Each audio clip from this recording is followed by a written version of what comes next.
Welcome back to The Creative Lens. This week, Jake and Colden break down Apple shooting a full MLS match entirely on the iPhone 17 Pro Max. YouTubers are taking over the horror movie scene, and GoPro's big push into the compact cinema camera category with the Mission 1.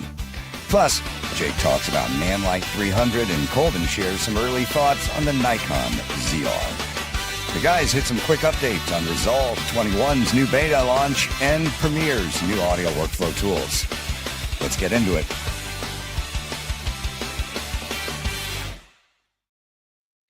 Yo, what's going on? Welcome to The Creative Lens. My name is Colden. This is Jake over here. What's going on, Jake? Yo, good to see you. Dude, we got another stacked show. I'm stoked about this one. We got a great show. Okay, hold on. We gotta. You did such an amazing job with these intros, but look how much our studios have changed since we started this. Well, mostly yours. Mine has kind of stayed the same. I've Yeah, but yours looks so clean right now. It's been a lot of build out. It's been a clean. I had to elevate mine because I just looked like a funky little nothing, and then I had to make it look as good as yours. So in terms of elevating, I know we were talking about this last week. Literally before we clicked live, you had a knock on the door and you got a big, I think it was while we were live. While we were live. Yeah. And we heard what the dog. showed up? What did you get? What showed up? You've added to your kit since last week. Yeah. So I got B&H loves me right now. B&H I'm sure is very, very happy with me. If you want to sponsor the show, B&H, we'll take it. But I got two 300s from Nanlite and a 720 and a oh my god, giant softbox. And the softbox, you were saying like this is the Nanlite one that actually like one click in and out. One click, but not only that, like because I have the aperture softbox, I have one of theirs, and theirs still is like round. Yeah. The nice thing with an Nanlite, it's flat. Really? So it the whole thing lays flat? Lays flat. And you just have the one round Bowens mount, right? Like that part's still... But that bends. Folds in. Folds down. And so it's smart. flat. And so That's literally the packaging is fully flat. Like it just makes traveling with it so much easier. I was like, ooh, yeah, I'm going to most likely, as I keep going, I'll get rid of the aperture one. The aperture is like an at-home one. But like if I'm going to be traveling, the flat, like it just makes that much different. That the ability to put that in a suitcase. And then I made another purchase, which I haven't told you about. Oh, which okay. just came yesterday. And it's so silly because it's a cheap little thing, but it's one of those like, why haven't I done this yet? And it was because I was always a filmmaker and a photographer. Yeah. And recently I've been going through some soul searching. I've been praying to the gods. been doing some meditation, all of the jazz, all of the things. Just kidding, I haven't done any of that, but basically I got a cage for my Canon R6 Mark II.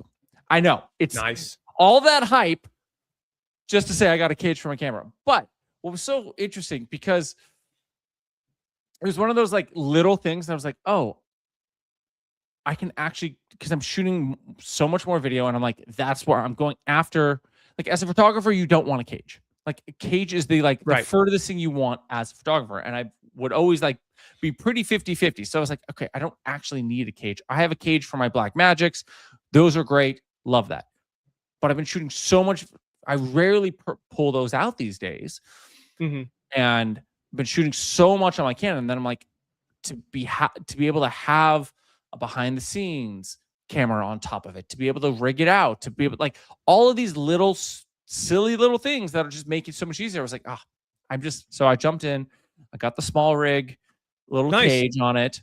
And I just set it up before this, and it's got the base plate built into it. So it was able to hook in right onto my tripod. Didn't even need a base plate. I'm like, okay.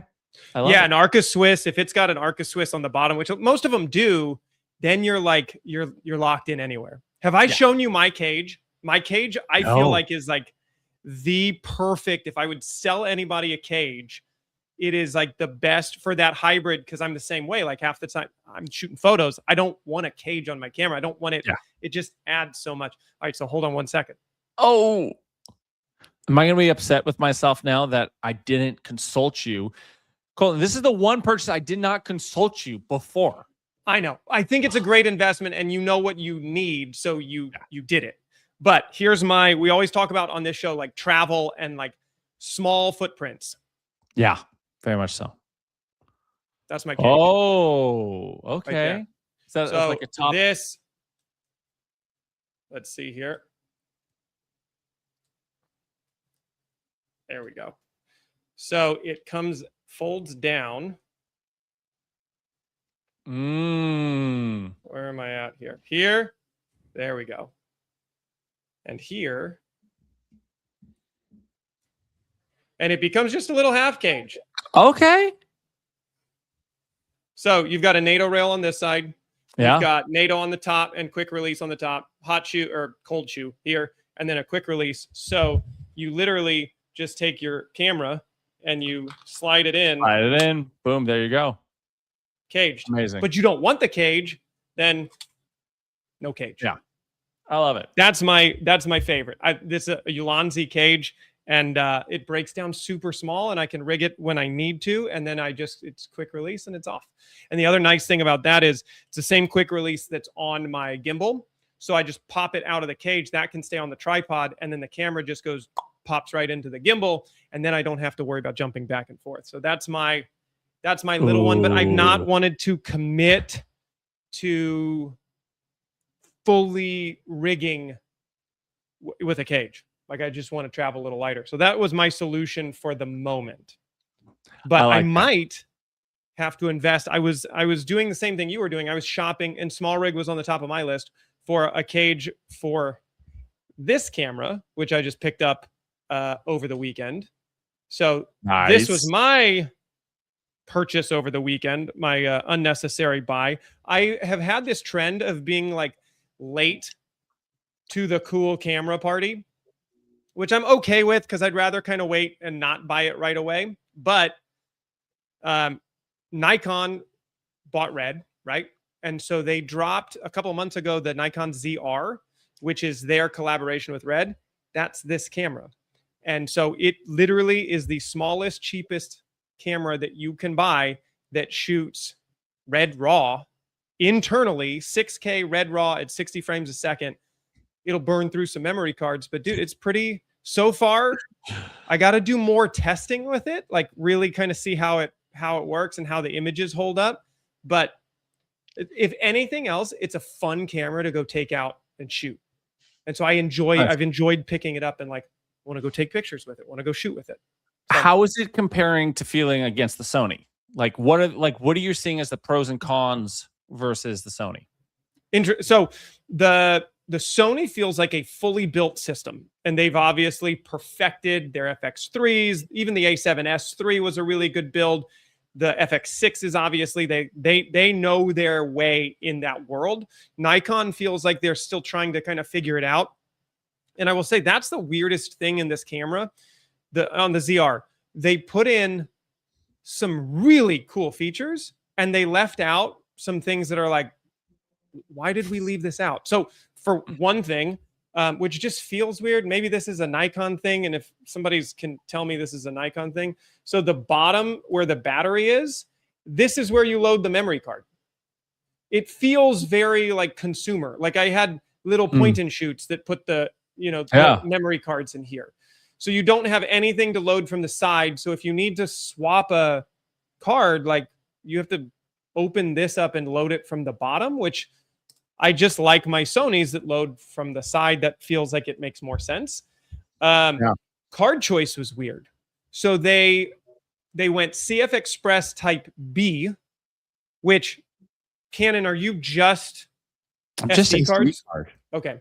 So Sony, in order to like unlock the 120 FPS at 10-bit at 4K with no crop, you have to have their CF Express Type A cards. So I bought a whole bunch of CF Express Type A cards, and of course, the Nikon shoots CF Express Type B, so none of those work in this camera. So I have to buy new CF Express Type B cards. So they have 2 memory cards in this camera though. Not SD, micro SD. Why? Micro SD. So it's CF Express Type B and micro SD. I don't know. Maybe to save on size and like because you could. But I feel like a micro SD would just like.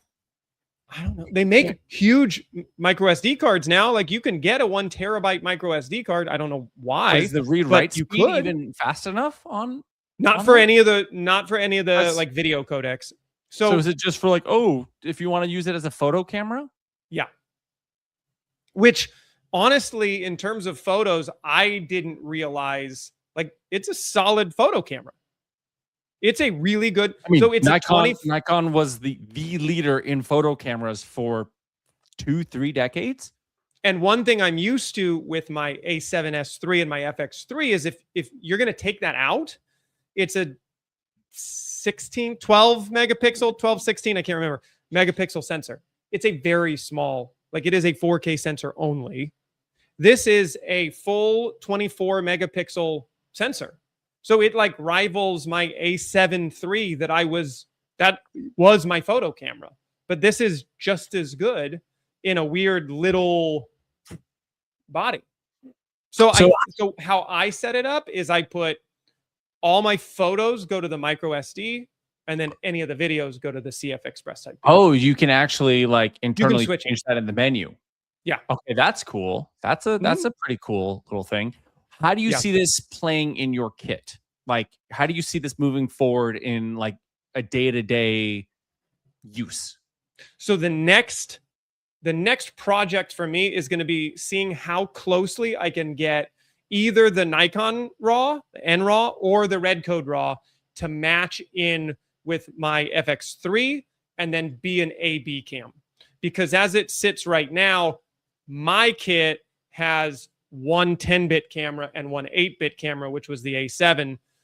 Now I have 2 RAW or 10-bit codecs that can play really well together and like super high quality. So the idea would be one would be A cam tight, one would be B cam wide, and then we'd either use, our team's FX30, or we'd be able to, we'd still go 8-bit, which is fine if you're going for a fast turnaround and you're just like cutting on an ATEM and you're doing an interview that way. If you're doing anything that's like higher end deliverable, that was kind of the idea. And then any B-roll pickup shots, anything that goes on the Nikon now, because now you have red raw and the colors are just significantly better. So the hope is that interview shot can cut with the FX3 and then pick up stuff. I mean, like I was playing with it this weekend, like you just so you would use the Nikon also for all of the like your B-roll, or like if you're going to throw stuff on a gimbal or anything like that. To me, that's where it shines, because you've got 6K RAW at 60 frames a second, and you can't, like, you will burn an interview. If you're doing a 30-minute interview, like I have a 2 terabyte card in it, it'll burn through a 2 terabyte card in one 30-minute interview. So the idea that you can, stop it, roll it on B-roll, stuff like that, that would be great cut-ins, but not necessarily the long form. You need the full red code for an interview. No. That's kind of where I see it sitting right now. The hope, and I don't know how like logistical this would even work, is, some people online are talking about maybe you can run USB-C out because it has a USB-C port. It does, data transfer. It does webcam features through the USB-C port. So can you do a Blackmagic thing where I can bring, a 4 terabyte SSD and just record straight to that? The other thing maybe with the firmware is that, because right now it's just red raw.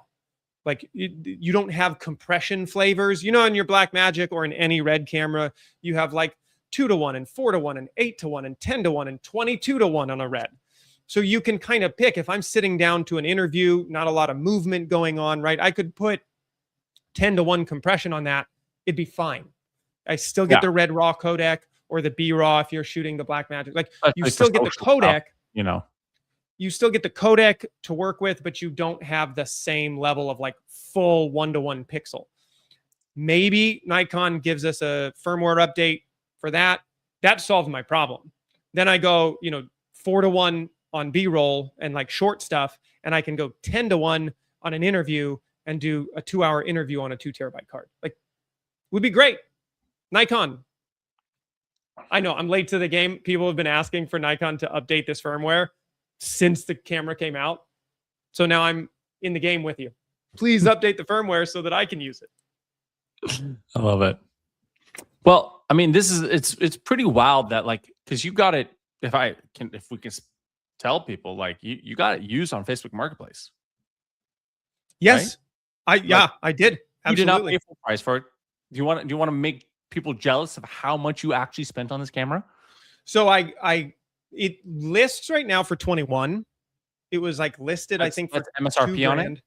MSRP is it's a cheap camera. Like, honestly, if you want to go pick it up new, it's a cheap camera for everything that it's got. And we didn't even talk. It's got 32-bit float internal recording into it, which is awesome when you have it on your Hollylands or your Rodes or your DJIs. It's really cool to go into the camera 32-bit float. I saw that when I was testing it. I had the gain set up too high on the camera, and it was clipping when I brought it into DaVinci Resolve. And I just brought it down. And literally, you just slide it down, nothing clipped. It was so cool. So like, you get 32-bit float, you get red code raw, like you get a lot of stuff for $2,100. This guy was selling it for $2,000. It had a lens, it had the memory card with it, it had a couple other things with it, and I got it for like $1,700. So I'm a huge fan of like helping other camera people, industry people. If they're trying to sell something, like, as long as it's in working condition, you know what you're going and looking for. You got a lens with it, and Yeah, and that's the other thing about this that kind of helped me get into it, which I think Nikon was super smart with, is that there's adapters out there that they're super thin adapters, and it adapts all my Sony lenses into the Nikon system. So that is the other, that's, when we reviewed, or we talked to, I guess we didn't review, but we talked about the new Canon launch. Love the idea of that camera. Can't get into it because you can't adapt lenses to RF. Yeah. So you have to just go full tilt in to the Canon system if you want to go that route, or you have manual lenses and you're adapting older lenses. But like, if you want a full use of it, part of the like amazing thing in this ZR is like, I can use my Sony lenses. I can throw it on a gimbal. It has full autofocus on it, and I don't have to worry about manually focusing, because that's the next trigger to pull, is all the manual lenses, which we were talking about last episode. Yeah, exactly. With that with the Tilta. I mean, granted, that's only on E-mounts right now, but yeah, you then sent me that there was another adapter. Like, but people are starting to think with these clever tools to be like, great, we have all these amazing manual lenses. How do we get them to work on our mirrorless? Like, and that's where this crazy thing is. Like, I mean, what we're going to be talking about this episode is just like the divide between pro and prosumer is starting to blur more and more. I mean, like right now, I mean, you have the Nikon ZR, you have the FX3, and sure, whatever Canon camera you want to say, but maybe the 5R, the 5RZ, maybe, right? Where you have this kind of like $2 to $4 grand price point that now creates a almost pro level camera. I mean, these are all 6K. I mean, the FX3 is not 6K, but Nikon ZR you said is 6K. The new Canon 5R 5VR 6 M or 7K V yeah 7K. 5R, it's the 5RV, right? 6RV? 6. Yep. 6RV. 6V. 6V. I don't know you Canon. I don't know you Canon cameras. That's your job. I think it's the 5RV. No, 5 was already out. Now we're gonna fight. You can Google it. I'm right on that one. 5RV. That's already been out. The Canon 5C was the like hybrid thing that had a weird switch over. Canon camera. 6V. V for video. Do you want to say I'm right on the air? R6V. R6V. Yeah. Fine. You had me switching the R's because in the same episode we covered the A7R, which stands for resolution, and we covered the R6, which R stands for nothing. It's just what Canon decided. I think it's maybe their RF. It's the RF. But what does that stand for? It's the their R new lens camera and the RF, and it doesn't stand for anything. Whatever. It's just what they picked. The point is, all of these are like between 2 to 4K, and they're literally 4K to 6K to 7. Or I mean, I think what was the Canon was like at least 7K. 6K. It was 7K. Yeah, 7K like, raw. That's insane. Like the line blur on these are so insane. Like you could throw Cook RF lenses on this. You could throw just like it is wild. The line on this, especially from whether like as a cinematographer, like what are your thoughts on that? Yeah. Well, let's go a little bit further out of that. So I've got two things. We'll jump to a GoPro release that actually I think is dead on. They had a press release, so we'll kind of talk about that. But let's go a little bit out of that price bracket. We can never get out of the GoPro world. They've got some stuff. I'm going to give them some credit. I'm going to give them some credit, my man. But the Blackmagic Pixis 12K, it's a little bit more. It's 5,000. But that was just approved for Netflix. You can shoot and sell your whole dock to Netflix for a $5,000 camera. Like, and that, I mean, realistically, are you going to shoot 12K all the time? Probably not.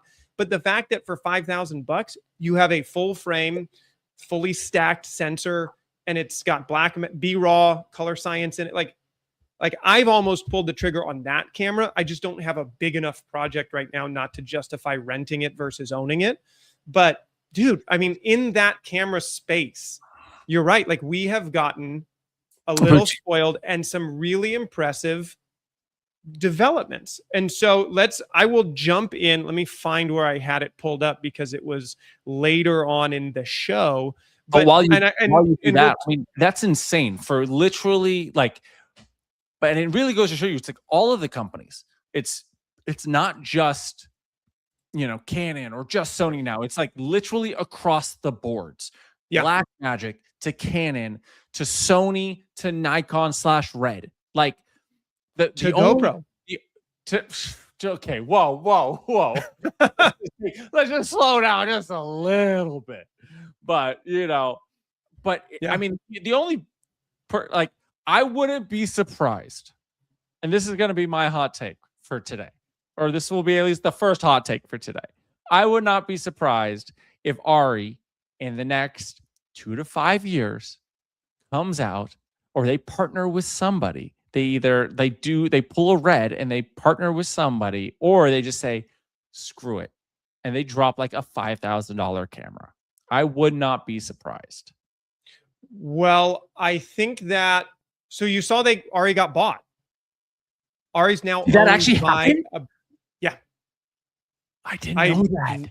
Yeah. I heard rumblings that they might, but I didn't know they were purchased by, I mean, fact check me, I guess, but they were purchased by a broadcast company, a German broadcast company. So they are now under the umbrella of this larger broadcast company. When did that happen? Like 3 weeks ago. It's been on my list to talk about because we now have in like over the last month there have been multiple right. So I'm not wrong. Did you find it? I think so. Yeah. Thomas Riddell acquires Ari about a month ago. Yep. Okay. So I was on that one. Not by a company. It was bought by like a dude. Like I guess he owns Riddell Communications. Riddell. But it was not like Nikon buys, Well, it's private equity, right? It's Riddell. It's not a publicly traded company, right? We won't get into this, but we'll get into it next week because I have to look into this. This is, but you're not going to be wrong. Like they're going to potentially. I mean, the look would be like, how do you democratize the Ari brand without cannibalizing it? The same way Nikon's doing with Red, like Yeah, I mean, when Nikon went and bought Red, like it became, it made Nikon relevant again. Nikon, I mean, we all know in this community that Nikon became irrelevant with our generation and the younger generation. Like the older generation, that Gen Z boomer generation, were all Nikon guys. Yeah, but you get it, and then Canon and Sony were, struggling. And then in this newer generation, Nikon slipped and Canon and Sony really fought. And, let's be honest, Sony is winning right now. Yep. But with the sale of, and the purchase of Red, because Red got so much market share in the last 20 years, it became a relevant brand again, where I'm like, oh, $2,000 for maybe I do move to Nikon, because I'm on Canon and I've been like, okay, let me maybe switch to Sony, but a Nikon ZR, I didn't realize how cheap that was. Yeah, that competes with the full. You get the full red color science and all of that for $2,000. Yeah. And it's a fun camera to go shoot with. It's just well set out. It's well laid out. Yeah. It's a good camera. And Nikon's done some stuff to try and catch up in their sensor development. They made me pay attention with their Z9 and Z8. And I think that was before, I think they launched both of those cameras before they fully bought Red, I think. But both of those sensors, the Z8 sensor is a 3.8 millisecond readout speed. They just didn't put a mechanical shutter in it because that sensor is so fast. It almost made me buy that camera. You got to say that again, because that was you just threw that out there like nothing. 8 millisecond readout speed from the top of the sensor to the bottom of the sensor in a 30 megapixel. It's not a 1-inch sensor. It's a 30 megapixel sensor. And I'll take that off because we're not talking about it yet. But that camera almost made me jump, because that's the fastest electronic shutter that's not a global shutter that I've seen.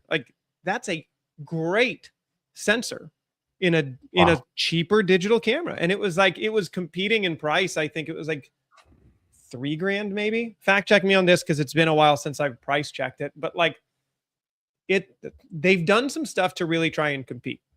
I think some of they need a couple of solid wins, and they need to have an operating system that works well. And that's actually another one. I think this is more rumor rumbling.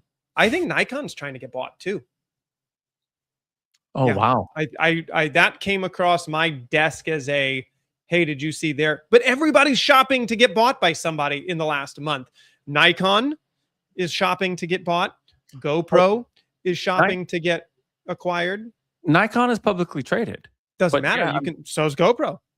Yeah. If the board okays it, then you can shop for people to acquire you. So yeah. I believe Nikon's doing much better than GoPro. I mean, I just pulled it up right now. Yeah. Nikon is at, it's got just shy of a $4 billion market cap. Last time we checked, GoPro was in 200 million. Yeah. Like a significant difference. Yeah. It's. Yeah. But just in terms of line though, too, we won't trash on GoPro for that too much. Nikon has so many different lenses, cameras. Also, just it's such a legacy. Yeah. They should make more money. Such a legacy brand. Yeah. Yeah. But I think that was I thought their acquisition of Red was incredibly intelligent. Yeah. I thought it was incredibly intelligent. But yeah, I think it'll be interesting, because again, I mean, we're talking about this now. I know you want to, do we want to jump to GoPro? But say it and I'll pull this up. What were you going to say? Or just I just think it's such a fascinating space that we're moving into in terms of the democratization of content creation and filmmaking, and just the art of filmmaking, which is kind of what this whole episode is about. Yeah. Today. Really is where's the line? What's a professional camera anymore versus, because that line, yeah, even 10 years ago was pretty drawn also, in, you know. And we're gonna the first half of this first half of this episode is gonna be on the gear side, but then we're gonna also talk about the whole second half of this episode is gonna be, well, what is a professional film anymore? Yeah. What is considered actually something that is legit? Like what is that bar anymore? Because the entire ecosystem, not only from the cameras, but then the delivery has completely changed. Well, and what's the freeway to get there too? Because that's changed, and that's kind of what these newer filmmakers are proving, is that it's not the same film school route that it was 20 years ago. But let's jump. So this article is by GoPro. It was a press release that they put out. Now, granted, they're really good at hype and they're really good at marketing on their stuff, but this is more of just the compact cinema camera is now a legitimate sector of the camera market, right? And that's kind of what they were pointing out without naming a whole bunch of names. They like to talk about their name, but they kind of leave out everybody else's. But the FX3, the Pixis, the Nikon, the R6, the R5, like these are all cameras like you brought up that are fairly inexpensive, but they're compact, small cinema bodies that you can go out and shoot features with.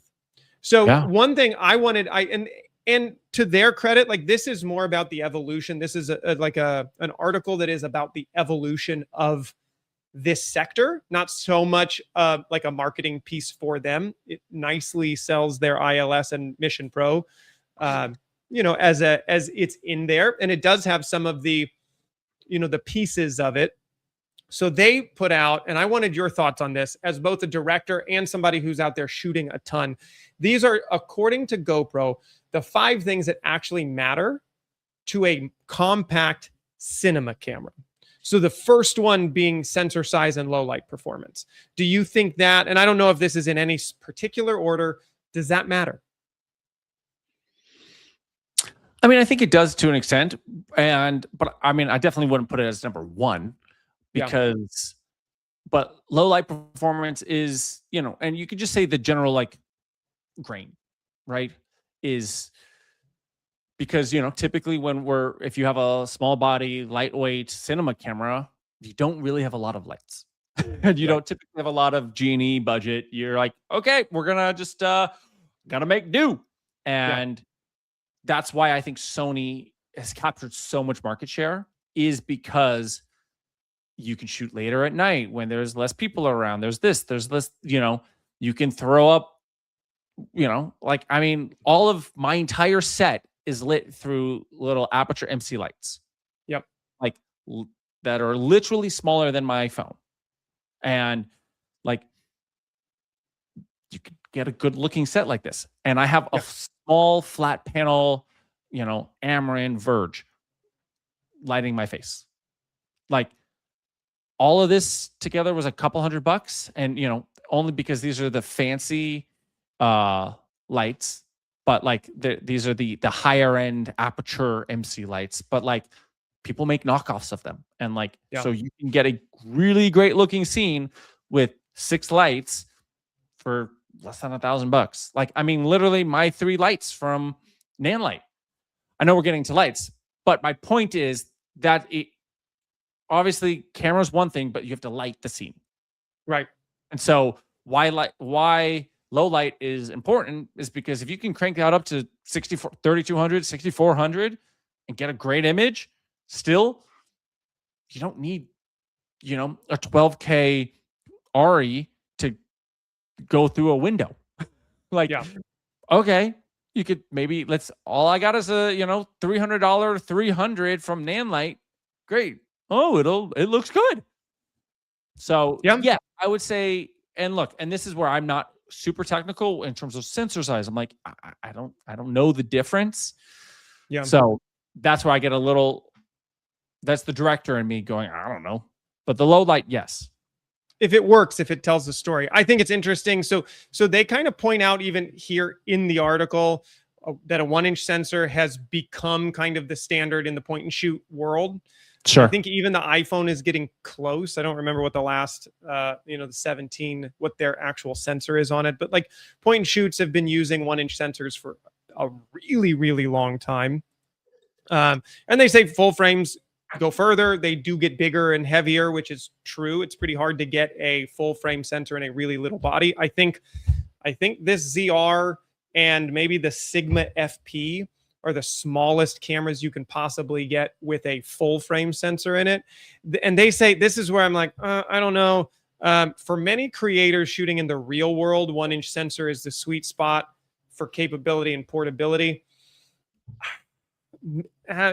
Keyword. Weigh in, I guess. Keyword. How are they distinguishing their audience, the public who's using that 1-inch sensor? Creators. Yeah. Not filmmakers. Yeah, but even for creators, and that's what I'm saying. Like, look, for creators, yes, you want a more cinema look. You want to sure, if you're just going for like cool videos and like you need something, sure, a 1-inch sensor, 100%. Yeah, there's a different mentality where you're like, great, I'm going to be a filmmaker. And look, and I think that line is blurring more and more and more and more and more every single day. Yeah. My argument would be APS-C. Your crop sensor, that's the sweet spot. If you're really talking to me about a sweet spot, sure. Super 35 you've got great low light performance. It's lightweight. The lenses are lightweight. You can pick one up for equal to what the GoPro Mission costs. It's like $700-800 for an A6600, A6700 from Sony. Yeah. Canon makes similar cameras on the APS-C line. Sony's done a really good job of really like miniaturizing those. So you want to be a creator. My argument would be twofold on that specific side. If you're talking specifically solely creators, deliverability, how quickly can I get the footage from my camera to my phone to my post? That's really important. In terms of the sensor, I'd still say it's hard for me to say 1-inch is like the new go-to. Although I've sung the praises of the DJI Pocket 3, and that's a 1-inch sensor. I literally just pulled it up. Oh my God, it's hilarious because I literally just pulled that up right now. Yeah. Just to double check. I was like, is it a 1-inch sensor? I think it is, but I didn't want to say anything out of turn. But again, I showed you, we talked, I sent you that video on Instagram of them using a Pocket Osmo 3 and shooting some cars, and it looked really good. Yeah. It looks, and so you have to have the technical know-how in terms of coloring and lighting. Like you can get a great image out of a 1-inch sensor. Now, and GoPro doesn't even mention it in this of their top 5. What's the top 5 most important things about compact cinema camera? I would say color depth is right up there at the top of latitude and color depth for a compact cinema camera. And again, they're kind of, this press release is it for creators or is it compact cinema cameras? Because you're talking to two different people there. Yeah. But latitude, color depth, and to GoPro's credit, which a lot of people on the video that I made kind of calling out some of GoPro's marketing said data rate is super high compared to, like, for this new Mission line, compared to DJI Action 6, which is the next most comparable. The data rate is like twice as much on the GoPro. So if you can get a less compressed image with greater latitude and color depth that you can actually, put a log profile in on the camera and then get more resolution, color resolution in editing, 100%. to me, way more important than that your camera shoots 8K. Yeah, like I would take out stabilization, just to kind of let's get through this article. Like I would take out stabilization, durability and portability. Sure. But okay, don't be a dumbass. Like my brother throws his gear around. And I'm like, oh, what are you doing? He's like, hey, it's just camera gear, whatever. I'll buy some new stuff. I'm like, all right, whatever, bro. Like, I'm like, I couldn't do it. But I would definitely 100% add in color profiles. Like, what is that ability to color your that is what is going to separate you. Okay, great. Yeah. It looks great. Rec 709 right at a camera. Totally fine. But also for those who are like, actually, again, cinema, you want it to look unique and different. Like what makes you look like you is your choice of lenses and your ability to color. Like that is, you see Harmony Korine movie. You go, oh, okay, that has a very specific look versus a movie that Roger Deakins shot, or like everybody has their own different look, and that's going to come down to how you light it and how you color it. Yeah. And so that I would 100% make sure that's on the list. Audio, okay, fine, but like more and more it's becoming. Get a freaking, like I just got the Hollyland, the new Hollyland Lark Mark IIs, but 32-bit float, internal recording, great. Yeah. Okay. Yeah. I think audio. I mean, I think the first podcast we did, I was saying audio number one. Like that's got to be the most important thing, because if you, whatever video you're trying to create, if you sound bad, if it sounds trashy, if it's like you can't listen to it, you're gonna bounce. But how does that have to do with camera? Like you could sync it super easy in post. Exactly. Now. Like in the camera, like yes, you said the Nikon ZR has 32-bit float internal, which is cool, but like great. This is that $300 for 4 right. mics. Yeah. Like you can get the cheaper one, which is like $200 for 2 mics, and that's the high end one. This is the most expensive, nicest thing Hollyland has. Yep. And it was like 300 something bucks. Yeah. Like, so, okay, audio, you don't need that, in my opinion. Like as long as it can sync in too, great. Right. You can sync it. Yeah. You have the internal backups on the mic themselves. Give me a, sorry. I'm sorry. This is a heated. I am. We had to switch rules. We're not talking about GoPro. I mean, we are talking about GoPro, but like we really are. I would say so as a solo creator, half the time, I would say, and I don't know how you are, if I can get away with not having to resync my lav packs, oh, it's so much nicer to just cut it, done, deliver it. So 100%. I do get in these compact cameras. It was a selling point on the ZR for me that I actually had 32-bit float built in. Whatever the next FX3 Mark II is going to be, that's got to be a huge selling point for me to want to pick that up. On the flip side of it, the Pixis that has like full XLR inputs, that's a huge. So I do agree with them that as a small team, having a good way to capture that audio is important. It's also a great way for GoPro to sell their new mic system, because that is, that's been what I've said with DJI is like the mics just work together. Everything works. It's great. So I get it. I'm with you. I think it's probably not top on my list for a compact cinema camera, but I like but it has an audio port. Does it have an audio port? And that's the biggest thing, which all of these cameras do. Let's get into a little bit of this GoPro stuff, because the embargo, they finally lifted the embargo, right? Yeah. And so we get to see some footage. So I pulled some footage. Now, DC Rainmaker did a great review. It's like 20 minutes. I tried to watch the whole thing. There are a bunch of channels. I think Flytech did another one that's like side by side, which is all I've been asking for since they launched the damn thing.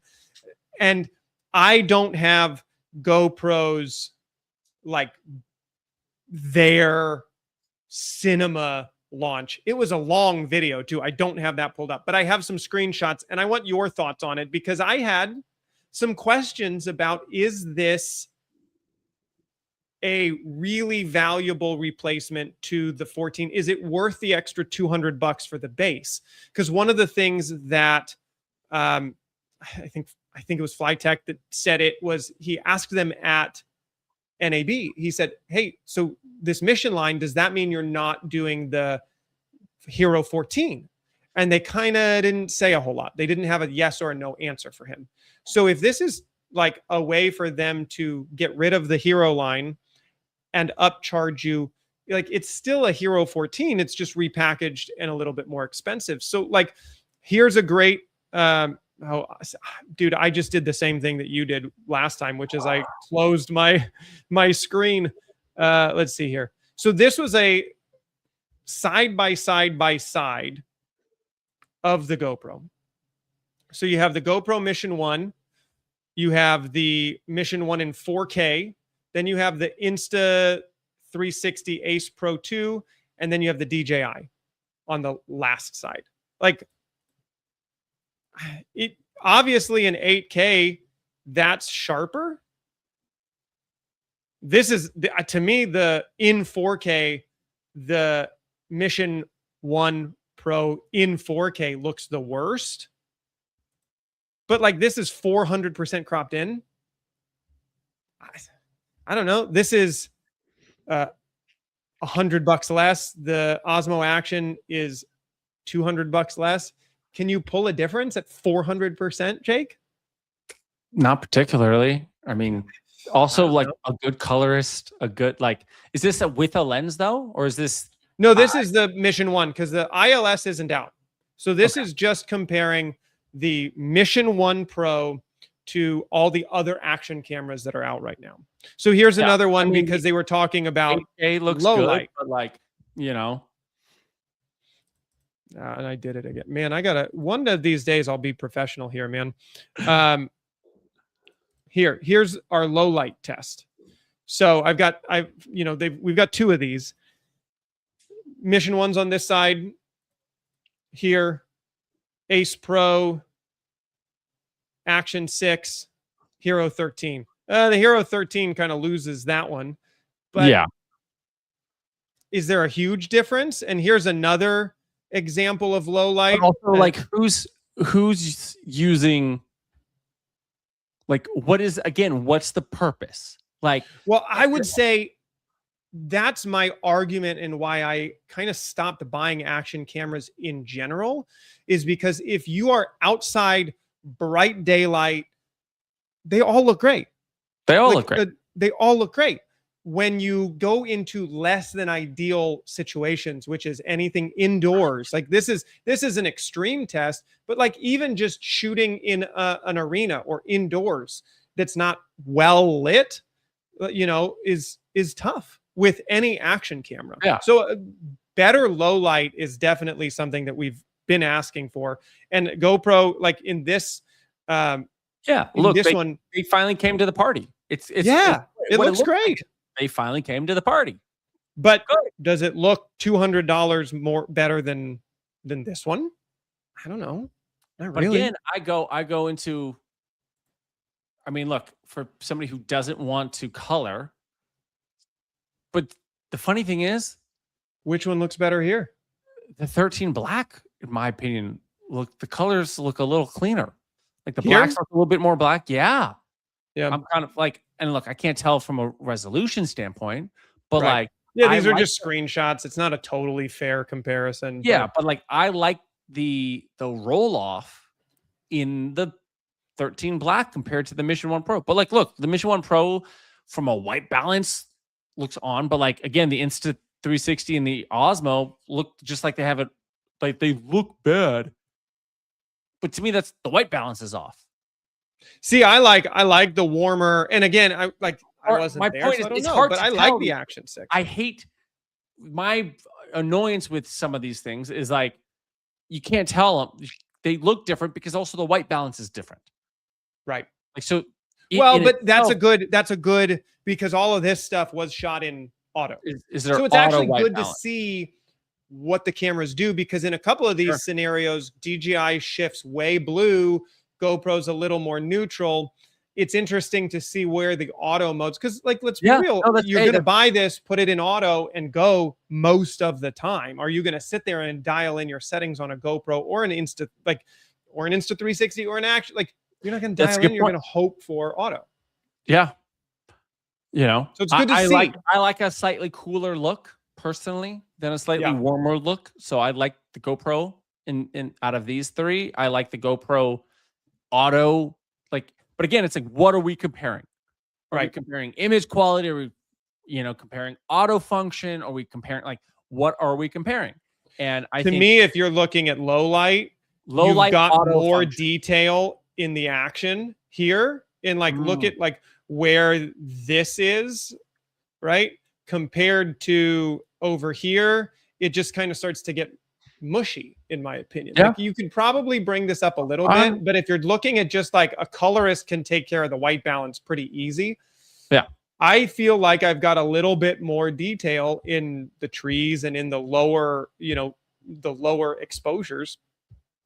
Anyway, there's one. This one I thought was interesting. Here's backlighting, because the big thing to me is like, and I've been kind of watching, this is where the actual review footage is so important for people that already went out and pre-ordered, like 16 stops of dynamic range. I don't know. Is that when you're shooting backlit, which one has better backlight correction? I mean, I feel, and again, see, look, like this one Insta tints 360. way blue. Yeah, the Insta360. I mean, I think that it takes this one, the last Yeah. one over here. Yeah. Yeah. I think I you get the tend detail- to look at prefer the roll off. this. Yeah, I was gonna say either one looks fine. Yeah. But yes, the DJI is a little more stylized, in my opinion, just in terms of like the color tones. But honestly, look at what I find really interesting is look at the quality of the clouds. Right. I was looking at that too. And that's where like the Mission 1 is worse than the 13. And I wonder if some of that is because it was a hard metering. Like when you're backlit, any processor has a hard time what do I expose for, right? It's trying to make a decision. Do I expose for the clouds? Do I expose for your face? And you can get that shifting happening like in real time. It'll shift back and forth. So I wonder if in, this one still frame that I grabbed, if the Hero 13 was more exposed for the back, we've got better contrast and you can see, the clouds better, but you can't see his face as well. It's true. Compared to maybe this one's a little bit more in the middle. But I saw the same thing. I was like, oh, it's a great test because do I have 16 stops of dynamic range between every one of these clouds, and his like the jacket's pretty much gone, versus here, like it's smushed into the middle of the histogram a little bit, right? Like it's kind of compressed down here. But I feel like a good colorist, you can pull out, like you haven't clipped anything, where like over here, I feel like maybe some of these on the edges, some of those clouds got clipped a little bit. I don't know. I haven't, played with the footage. The clouds look the best over here for sure. Yeah. I mean, DJI and Insta360 definitely win this, in my opinion. Yeah. But like they're definitely better than GoPro in general. It felt like that on this one. Those shadows tremendously in post, which again, maybe in what's their log format again? It's D-Log or something like that. DJI's D-Log. What's GoPro's? GoPro's GP log, I think. I don't know. It's been so long. I don't think I even. If you don't have 10-bit log, you do or don't. They all have the flat profile, which is their version of a log profile. So they all have flat, but it's been mostly unusable because when you compress an 8-bit image, you're stuck with worse. When you try and uncompress it, you end up with worse footage than just shooting in regular GoPro color. So I never used it. The new one looks like it's going to be better. Here was almost the one, and this was from DC Rainmaker's review. This was the one I thought was almost strangest that I had to screenshot this. Now he's talking about his the connection. You can connect from Bluetooth or you can connect through USB, but like for their newest, highest level chip, look at how blown out like the sky is. He's like fully lost all the detail in his fingers. He's not talking about the exposure here, so maybe he wasn't paying attention to it, but like this looks like my Hero 9. You muted yourself. You got to disable that damn button. Dude, I don't know how to. So annoying. But yeah, I mean, even like I mean, that quality, it's like, okay, that looks just like GoPro, exactly. GoPro 9, like GoPro 8, like, okay, like nothing about it to me looks like, whoa, cinema quality. This is I think my biggest issue with the way they launch it. We talked about it a little bit last week, is like, if you're going to launch something and you're only going to show the absolute best, like most people are going to go out and shoot like this, not with a crew of 10 and like really great lighting and like perfectly exposed. Like, this is way more normal. And this is what my kind of fear was, is this is the new chip and the new sensor and and it's like, is it worth an extra $200? Is it worth $700 for this? I think it's $699, right? That's a lot of money for just another new GoPro. Those were the last ones. There's lots of footage out there. Some of it looks amazing. I'm not knocking on the slow motion. Like, the slow motion stuff does look great, and it's hard to like get screenshots of that. But at least in terms of the like we said, the latitude and the dynamic range, I just don't see this as competing with an Alexa in terms of 16 stops of dynamic range. Like, I don't see it competing with my Blackmagic cinema camera that has 14 stops of dynamic range. Like, it just doesn't. I think those claims were a little exaggerated. Yeah, I agree. But last thing, and we will move on, I promise. Two things that DC Rainmaker was explaining in his review that I did sit and watch, because you put GoPro on our run of shows. So I was like, I got to be prepared. More from the standpoint, it actually released the footage. We actually got to see what it looked like. This was the first. Here we are talking about it. A couple, whatever. They released it a couple months ago, and now they're finally actually releasing the footage. And they should be like delivering the camera fairly soon. These are two things, though, that GoPro's never done on any other camera. And I'm so happy, proud of them. GoPro, thank you for these things, at least for these things. They never sent me that camera to test, by the way. They commented on my video, and they never sent me the camera. Never. You got to reach out to them. DM them. DM them. I'm not worried about it. For the first time ever, you can plug any USB into a GoPro. You do not have to buy their whole media mod thing for microphones. DC Rainmaker is using the DJI Mic 3s with this. Plugs right into the GoPro.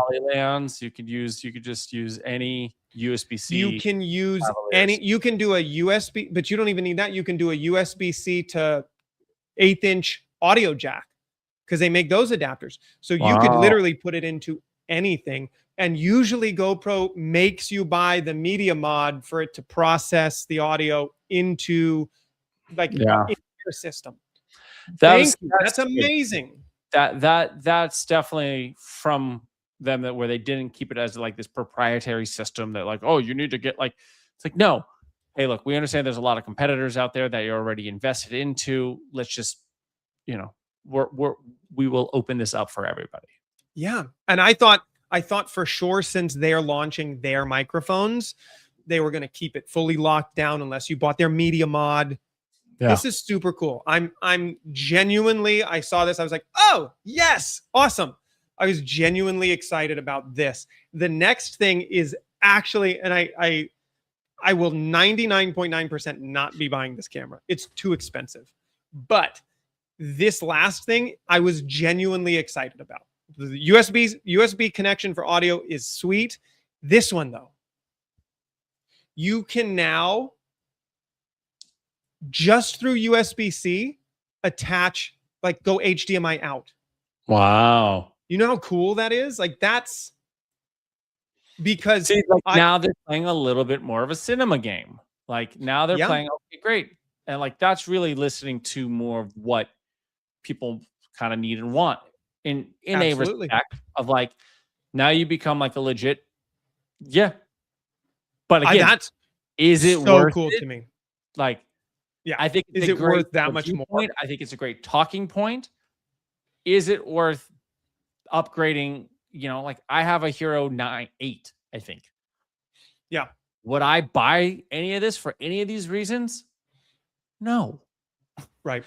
Like, there's no reason for me to buy this camera unless you're like the only, you have to really have use cases for it. Like, it's not a novelty anymore. Like, it's not just like, oh, this is kind of cool, let me have this for not too expensive, for a couple $100. And it's like, no, you really need to have a reason to have this. Otherwise, it's just. I'll say I tried. I have like right here, I have a boom mic and I have an overhead shot. And I really wanted, from my desk, I really wanted a good overhead shot that I could cut in with my A10, just in case I was doing like any demonstration videos.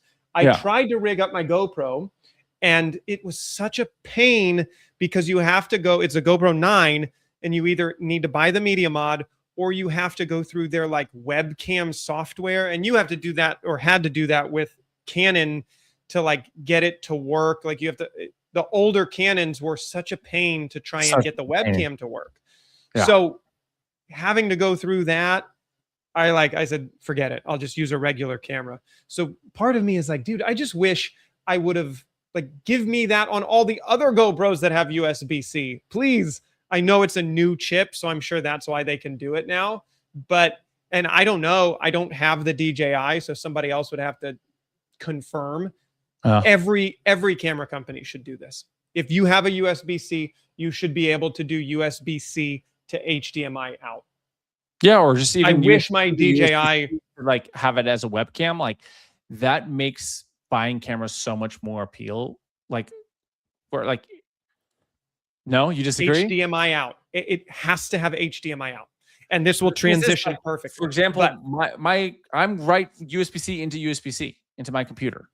Yes, but which is great if that is your only use case and you're like just running that. Awesome. If you are running a production with an ATEM or a video caster, and you need to switch back and forth, you have to get a converter box to go from web protocol into HDMI. It's a pain. Just give me HDMI out. GoPro just did it. I agree.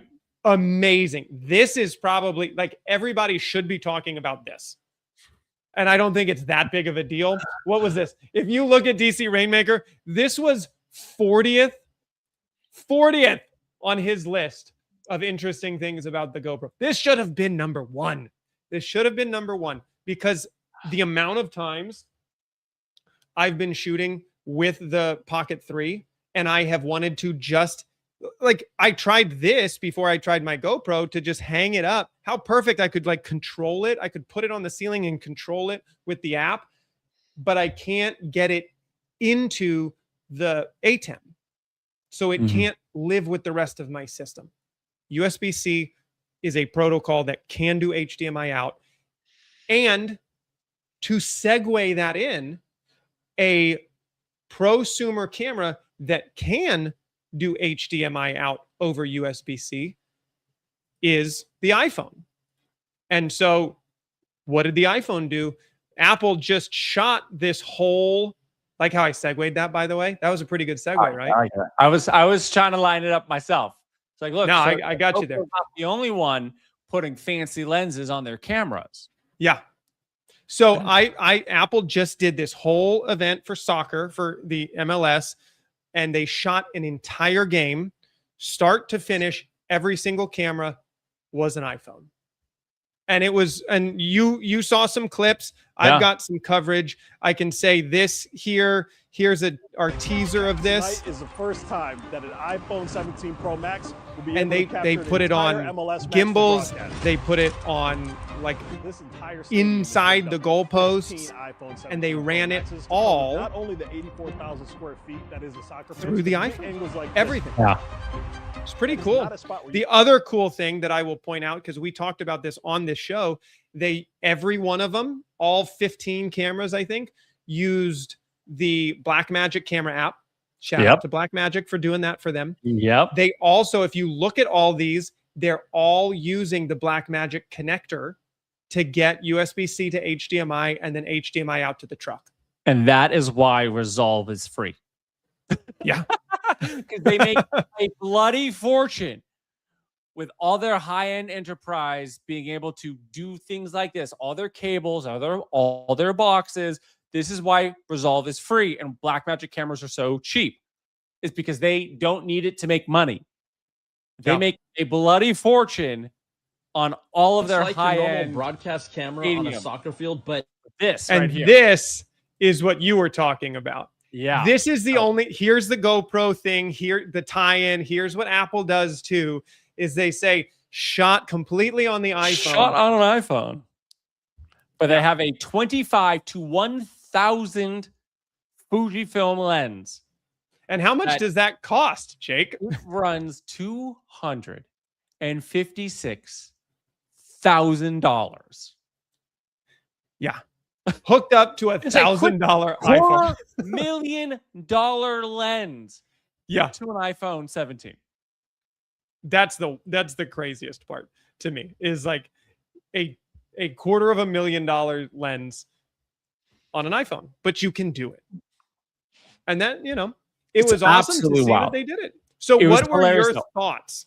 I saw so much hate on it on TikTok and social, because they're like, oh yeah, no wonder all the footage looked like all the rolling shutter and like just all this, like no wonder it looked all glitchy and low res. Yeah. So I didn't actually watch the game, but like you look at that, it was like, LA Galaxy, right? But you look at it zoomed in right there. Like if you go back a few seconds, if you can, where the actual gameplay, like it looks like it's shot on an iPhone. Yeah. It looks like it's shot on an iPhone. Is it amazing that they were able to do that? Yes. Do you need an app like the Blackmagic, video camera app to do it? Yes. Like you can't do this just shooting on a phone. Like, yes, you can do it just shooting on a phone, but like you're using one of the most amazing, iPhone video apps that give you full control. Yep. Right. You're using lenses that are $250,000 to get the look. Like you're still doing all this. Because I remember when Bentley, I don't know if you ever saw this, but it was Rolls-Royce. Rolls-Royce did an ad collab with an iPhone, and they're like, whole thing shot on an iPhone, edited on an iPhone in a Rolls-Royce. Yep. That stuff was modded out. Yeah. Modded out, like lenses and everything. So here they're at least giving you a little bit of like, hey, we don't need to put extra lenses on some of this stuff because our internal lenses are good. But like you look at the gameplay actual footage. Yeah. Like, to my opinion, the behind the scenes footage looks better than the actual gameplay footage. Like this stuff looks so much more interesting. Yeah. I saw a tweet or an X post that was like, watching the playback felt like you were like at the game, watching the game on an iPhone 17, because it was just crushed. You lost all your detail in your grass and stuff like that. That's where like, it's not just about data rate. It's not just about what sensor you put in it. Like there's a reason why an RE costs what an RE costs. But the fact that you could do it is or you have the Fuji broadcast cameras, like, that's why like Fuji's not going as hard in the prosumer space. Yeah. Because like they are, but they're not like Canon and Sony, because they're at this high-end sports end. That's why you don't hear about Fuji as often. The same way Blackmagic, like where Blackmagic's, oh yeah, we can give this camera for like $2,000, $5,000, whatever. Or Resolve for completely free. Or it's like, oh, if you want to pay it, okay, pay us $500 for it's $295. Pay us a little bit. Yeah. Because they are high-end, sports enterprise level. If you want to go see arenas, like anything at the high-end broadcast level, Blackmagic and Fuji own that market from the high-end enterprise level. Yeah.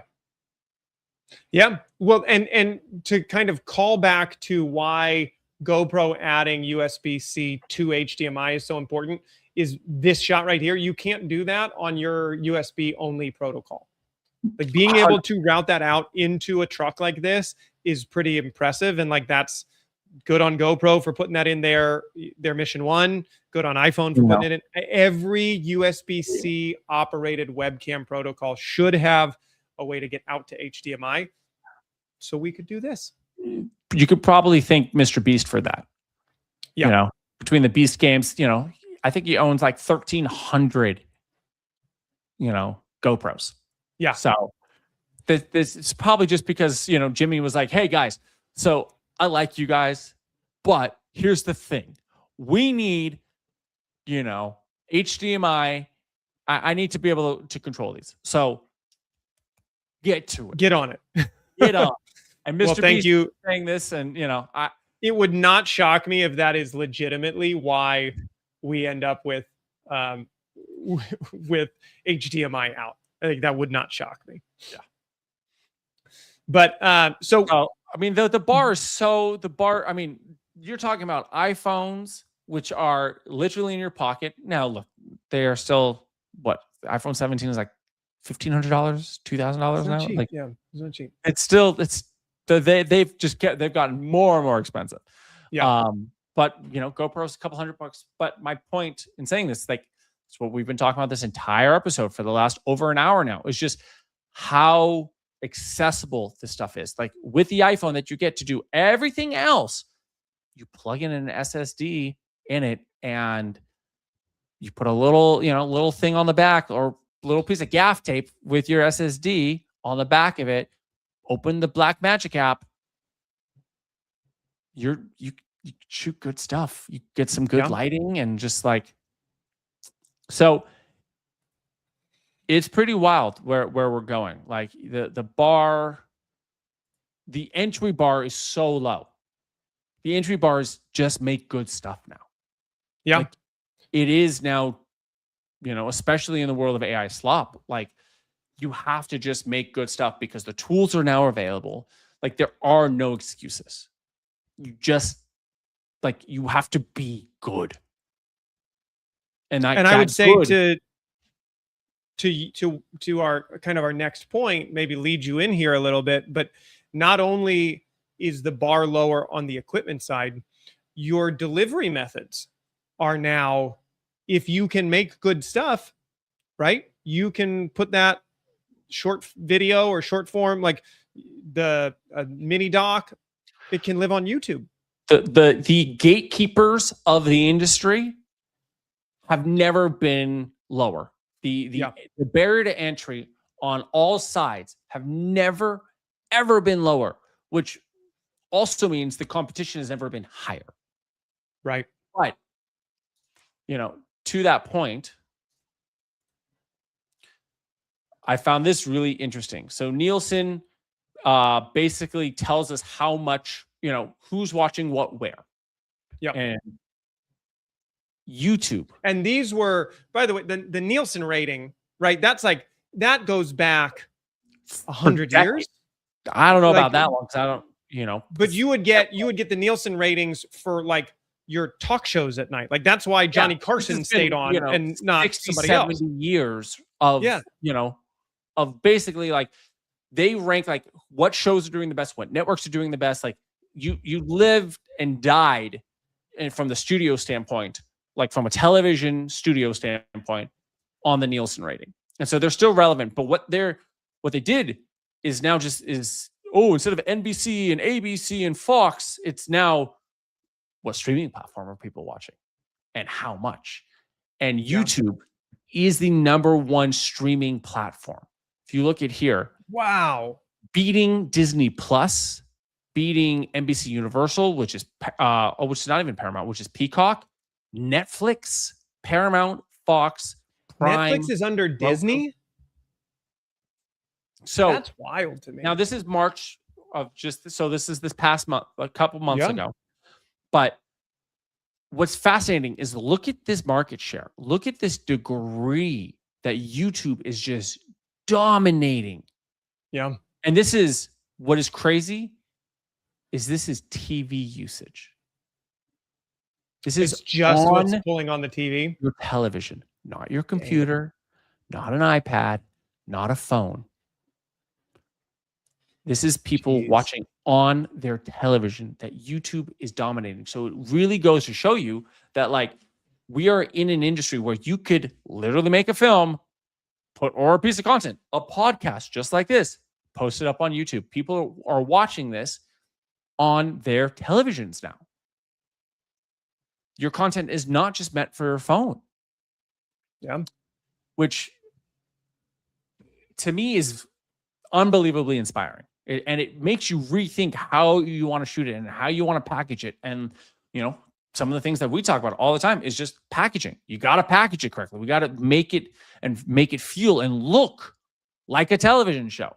Yeah. There's no reason why this couldn't be as big as any other big talk show, but we have to present it like a talk show. Not just, oh, hey, we're going to make a little YouTube video and post it. But like, no, this is a talk show. We go on at 11:30 Pacific Standard Time every Thursday. That's what we do. And we go live. And it's a live show, but it's also clipped up. And so all the clips, like, yeah. So I found this so fascinating in terms of where it's at.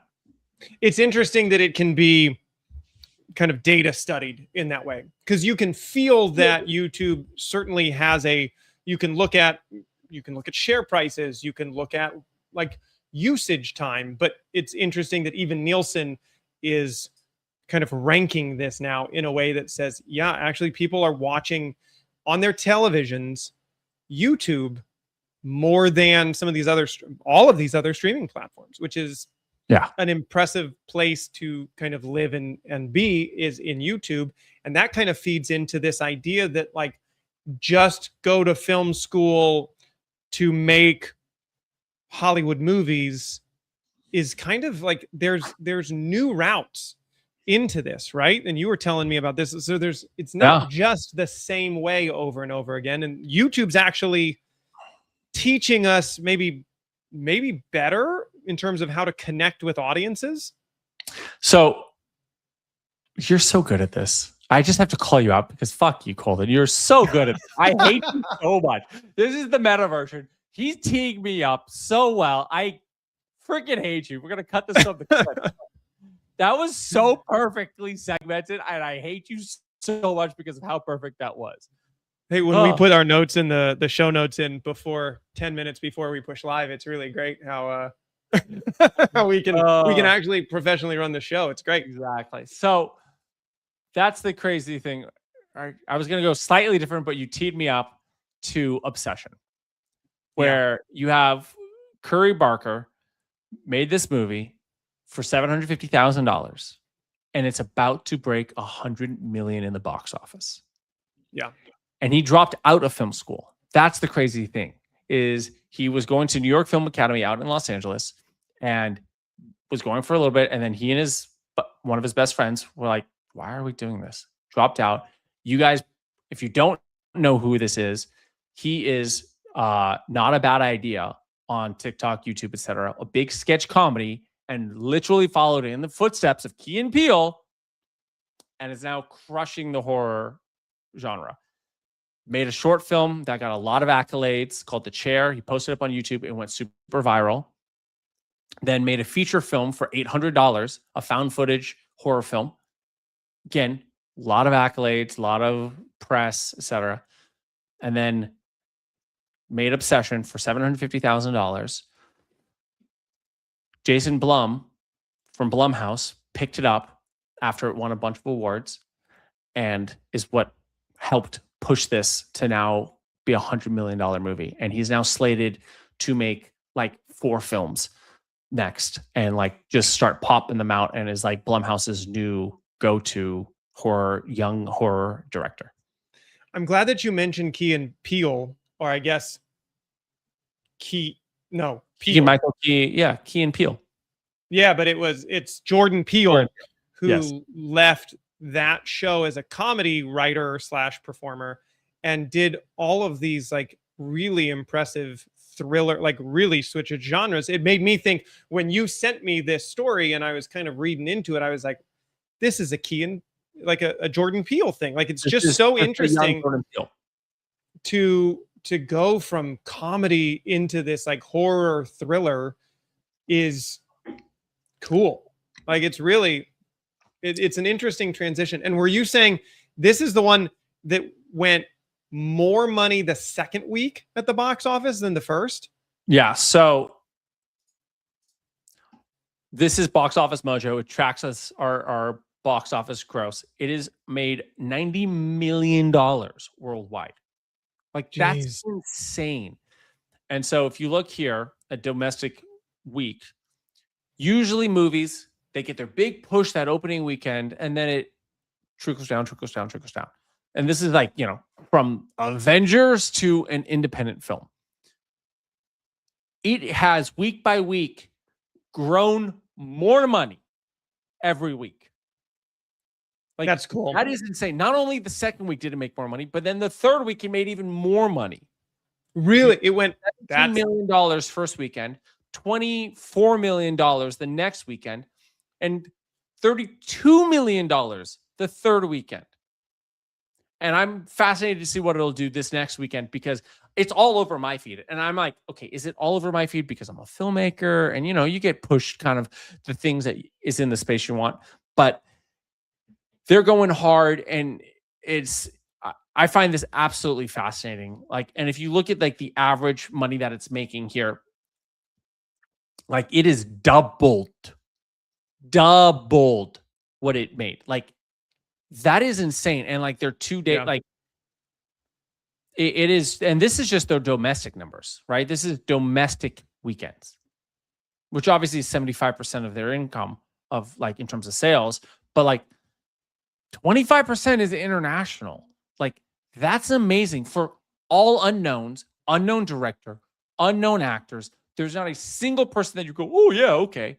The only known entity is Blumhouse. Yeah. And look, they have enough of a reputation and like they are a staple in this genre of like, oh, it's a Blumhouse movie. Okay. But you still, the amount of Blumhouse movies that have come out that have not done well.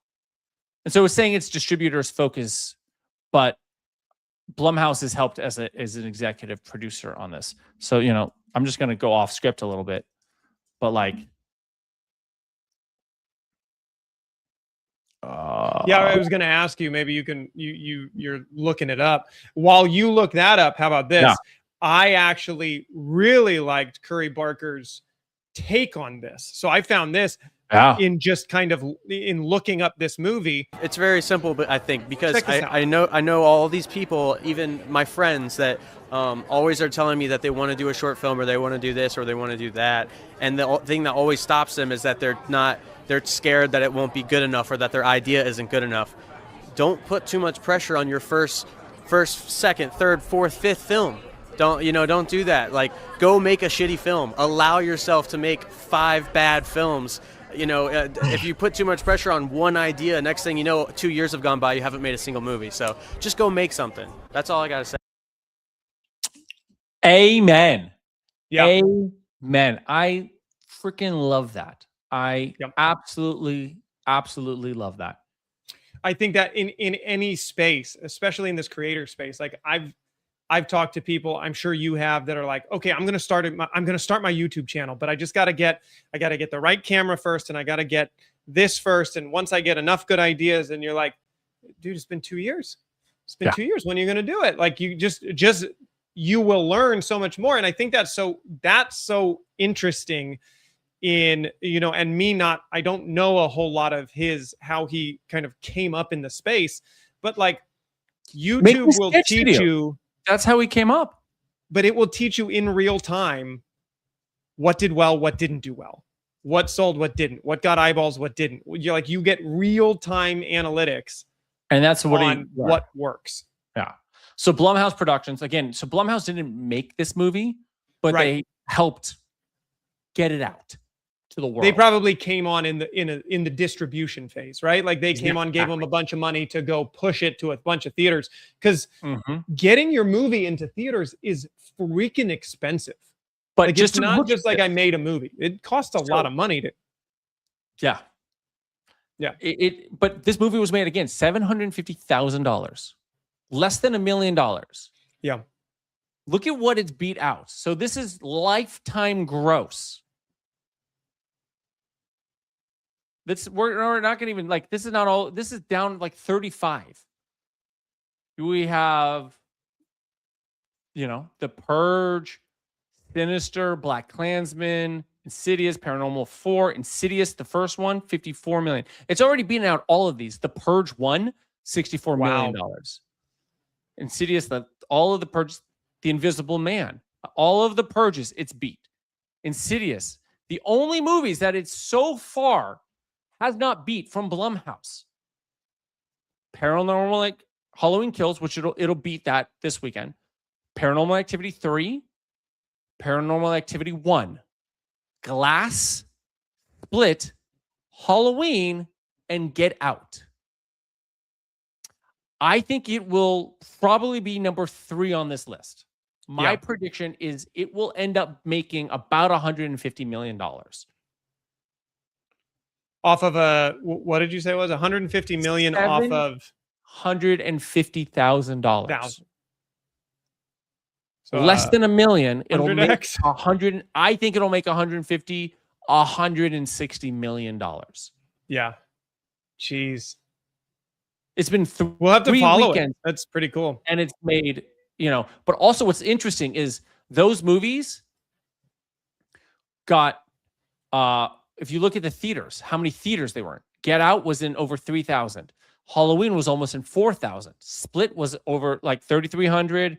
Glass, 3,800, right? Paranormal Activity is the only one where it was close to, because again, we looked at those numbers of the amount of theaters it was in. It was 2,600 theaters. So it's going to beat Paranormal Activity in the same amount of theaters. Realize, like, it is on track to do more, because realize it's less theaters, so less people can see it, right? And it's on track to make more. Like, it's absolutely amazing. And like it goes, in a similar line where of creators is Markiplier's movie Iron Lung.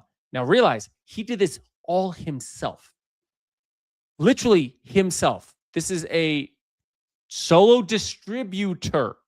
Not only he wrote it, directed it, started in it, edited it, and freaking distributed the movie. No Blumhouse, no Focus Features, no help. Yeah. And it made $50 million worldwide. Again, on a $1.5 million budget. But he doesn't have to share that with anyone. Yeah. That was a crazy one in terms of just what he shot it for and the premise of it. And I mean, it was cool. Interesting. They shot it on red. There you go. They shot it on 3 reds, a Monstro and 2 V-Raptors. And apparently he had to buy a V-Raptor himself and a set of lenses to do pickups for this movie for an extra 2 years after they wrapped principal production. He bought a V-Raptor just to do pickups. Get the shot you wanted. Yeah. Amazing. Crazy. And the last story that I'm super excited about is Backrooms with Kane Parsons. So this kid is unreal. This kid is 20. Yeah. 20 years old. He will be the youngest person to release a film with a company. A24 picked it up. He basically made a handful of viral short films on YouTube. A24 picked it up, and it's I didn't have this prepped, but it is I mean, I'm just seeing this right now. It could earn $60 million its opening weekend. Wow. Do you know when it opens? I think it opens in like a week or so. So an interesting thing, I had to go kind of look up all of these because I'm not really in the horror thriller genre space. So I had to kind of look at what you were talking about. This is a thriller. I guess it's kind of like Severance in a weird way, where he finds this secret back room to a department store, right? Am I close on this? And it is a wild maze of these rooms that keep shifting. And I from what I saw in the trailer, the interesting thing to me is, so he rented a space 30 and he built 30,000 square feet of this room. And the coolest part, talk about like circling back to what we started at the top of the show, is like the barrier to entry has never been lower. Like the expense and the kind of set design of this film look incredible, but he built the whole thing in Blender before they even started, right? He previs like a entire movie, but realize like that. But that ability at a 20-year-old is wild. And like barrier to entry, Blender, it's a free VFX program. Yep. And like that is what pro level guys do. It's like all of the big Marvel movies, all of the big Disney movies, they literally all previs their entire movie. So they just go, great, what's this one shot? Great, what's this one shot? Great, what's this one shot? Great, what's this one shot? And they know exactly what they're doing. But that's how we built out the found footage stuff, was in Blender. Yeah. He didn't have all any of this. Like he made all of this stuff before he was 20, like as a teenager, and put it on, and it got millions of views. And it's amazing to see, like, yeah, you can just go do it. Yep. Yeah, it's really impressive. And it's cool to see that the new film school can be YouTube. You can get real-time feedback about what's working and what's not, and how to tell a story. And you can improve in such a great free way. Like, just put it out there and test it. And like what Curry said is like, just go allow yourself to make some shitty movies. Go allow yourself to make some shitty posts or whatever you're trying to get into. You learn so much better by practicing. Ooh. You know, we didn't have this whole thing figured out on episode 1. We're still trying to figure it out. But like, incremental changes and like real-time feedback sure helps the process more than prep and prep and prep and prep. And think and think and think. And not even prep, but just think and think and think. You know, oh, yeah, I don't know what's going to happen. Like, and to me too, I think as much as we like talking about gear, like I can talk about gear we could do a whole 2-hour podcast. We can just talk about gear that I want to buy or I think is cool or I'm impressed with. But it shows that you also don't need all the money, all the gear, the perfect camera. Like one thing I thought was interesting is these guys all shot on, for being YouTubers, whatever that means, shot on an RE65, Red V Raptor, and a Monstro, and another RE35. RE35, yeah. Yeah. So you build to that way. Yeah. You build to that after you've learned how to tell the story and after you've kind of allowed, as you know, we'll quote Curry at the end of the show, is like, once you've allowed yourself to put out some shitty stuff and learn the process, then you go get the RE65. Then you go get the Red Raptor. That's the amazing thing, is like you can make an entire feature film on the FX3 on any of these cameras. Creator about the creator. That's, you know, is the famous one that you know has been talked about. But we were talking about at NAB. Guy from Fast and the Furious shot all of this stuff on the FX2. Like, there's no reason why you can't do it now. Like, they're literally the only excuse of like, oh, I couldn't do it was you didn't do it. Because you can get like a used any of these cameras or one gen back. Any of these cameras used on Facebook Marketplace, on eBay, like for less than $5,000, you can get an entire camera, lenses, and lighting kit. Yep. Like you can get like an entire setup used on Facebook Marketplace, on eBay for like no more than $10,000. Like, great, put it on 2 or 3 0% credit cards and go make 10 films. Not just one film, but like go spend an entire year making content every single weekend. And if that, you don't even need to have an iPhone, get an SSD. Well, that'll cost you $10,000 just in itself. But, you know, like you could do this all again. Look at the iPhone being shot for freaking MLS sports games now. Like, Yes, it's a little bit of a gimmick and it's a marketing stunt, but Tangerine won Sundance in 2015, if I'm not mistaken. On an iPhone. Shot on an iPhone 8. Yeah. Like, not fancy gear. Like, not the iPhone 17. Like, good storytelling. And that's where, like, we're really going to see, in my opinion, it's like the bar of entry is so low, but the bar of what's good is now gotten so high. Yeah. And how to tell a captivating story in a way that only you can reproduce and that's entertaining. I think that's, that's the next, that is what separates. And it always kind of has, but it is interesting to see that like the entry level is low and you just have to go out and do it. And that's what's so exciting. It's like, it's just, it's fun. I mean, look at us. Like, there is no barrier to entry to making a podcast. And it simply is like, great. But if you look at the intro versus now, we get 1% better each episode. You know, I wanted to be a little further back with my mic. So I got my mic stand. And it's these little 1%. Like, okay, great. Improve the lighting, improve the mic, improve the audio, improve the video, great.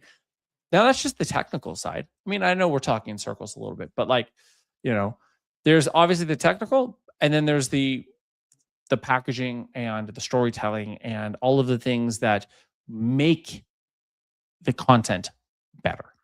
Yep. 100%. All right, man. This was a stacked show. I don't even think we got to everything. No, we didn't. Now I'm already looking forward to. I like that my run of show says we'll be like we could get through this in an hour. I have to just stop assuming that we could get through anything in an hour and just lean into it. But we had a couple tangents. GoPro takes way too much of this show. Hopefully, there's no new announcements from GoPro, and so we'll have an episode without GoPro. Maybe we'll see. Unless they send you the GoPro. I don't think so. I'm not going to hold my breath on that one. I am going to be more interested in what we can do with this this new Nikon and kind of testing that out. So I'll have more to report next week on that probably. And I don't know, man. We got to build out a new show, so I don't have any teasers coming up. Do you have any teasers coming up for next week? Well, not next week, but in 2 weeks, it's a new fun little thing called Cinegear. Oh, yeah. So you're not coming out for that, which we talked about. I know. What's the next one after Cinegear? Because I got to get out there. But it's CES. Maybe I was going to think CES is probably the next one that we have to think about. Although CES is like Vegas? Wild. Yeah. It's usually in Vegas. It's just crazy. I've never done CES, but we will look that up. We still haven't talked about it. And I think next week will probably be a great time to talk about it is AI.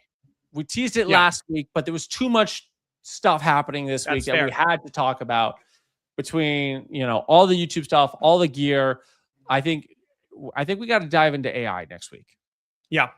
Yeah. We've got enough stories to talk about and we've got use cases because you and I have both found some ways to improve our workflow. That's not just AI slop. So AI use cases that actually help make us better filmmakers, business owners. Yeah. On the creative side and on the business side. Yeah. All right, cool. So we'll talk about that next show. And until the next one, keep creating. See you next Thursday. Yep.